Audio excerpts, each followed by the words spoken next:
আসসালামু আলাইকুম পুরো ক্রিকেট ফ্যান্স।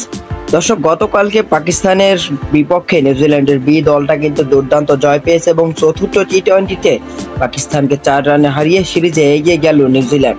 আর তাতেই যেন পাকিস্তানের অনেক অনেক সমর্থকদের হৃদয়টা যেন ভেঙে গিয়েছে, কেননা এরকম ছন্নছাড়া পারফরমেন্সের হতাশ ক্রিকেটাররা সহ অনেক ভক্ত সমর্থকেরাও।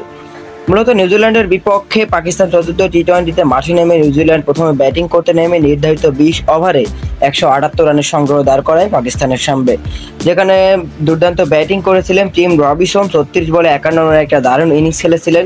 তবে পাকিস্তান ব্যাটিংয়ে নেমে শুরুতেই ব্যর্থ ছিলেন বাবর আজম 4 বলে 5 রান করে ফিরে গেছেন। তারপর ওসমান খানও ছিলেন ব্যর্থ, 11 বলে 16 রান করেছিলেন তিনি। এরপরে সাইম আইয়ুব 15 বলে 20 রান করে ফিরে গেছেন। এরপরে শাহাদাব খান 8 বলে 7 রান করেছেন। এরপরে ফকর জামানের ওপর আশা রেখেছিল পাকিস্তানের সমর্থকেরা, কিন্তু তিনিও ব্যর্থ হয়েছেন। 45 বলে 61 রান করে তিনি আর এগোতে পারেননি। মূলত তারপর ইফতিখার আহমেদ কিন্তু 20 বলে 23 রানের ধীরগতি একটা ইনিংস খেলে পাকিস্তান দলটাকে যেন বিপদেই ফেলে দিয়েছিলেন। এবং শেষ দিকে ইমাদ ওয়াসিমের উপরে আশা ছিল পাকিস্তানের সমর্থকদের, কিন্তু শেষ পর্যন্ত ইমাদ ওয়াসিম কি পারলেন পাকিস্তানের সমর্থকদের আশাটা পূরণ করতে? না, তিনি পারেননি। শেষ 6 বলে যখন 18 রান দরকার ছিল পাকিস্তানের, সেখান থেকে কিন্তু পাকিস্তান ম্যাচটা জিততে পারেনি। এবং শেষ 1 বলে 6 রান দরকার থাকলেও কিন্তু পাকিস্তান ওই ম্যাচটা 4 রানে হেরে গিয়েছে।